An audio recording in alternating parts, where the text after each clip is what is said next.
En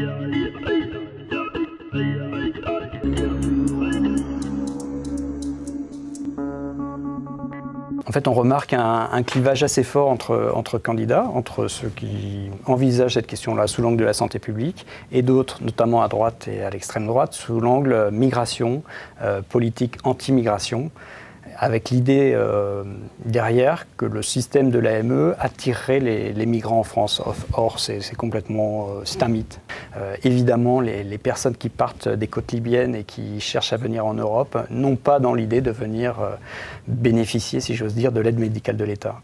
Et encore une fois, le système de l'aide médicale de l'État est un système qui permet un accès aux soins, certes, mais avec un panier de soins qui est inférieur au régime général.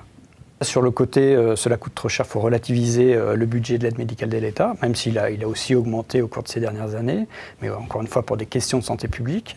Maintenant, l'aide médicale de l'État représente un peu moins de 0,5% du budget du régime de l'assurance maladie. Donc voilà, il faut déjà relativiser ce budget.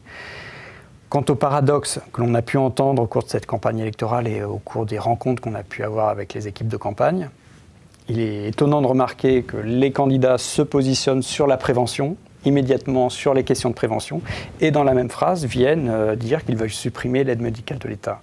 Il y a incohérence, mais pour une raison très simple, c'est si on supprime l'aide médicale de l'État, il va avoir une absence de soins, un retard de soins, qui va amener les personnes, une fois qu'elles seront en situation critique, aux urgences dans les services hospitaliers. Ça va venir encore un peu plus saturer les services hospitaliers.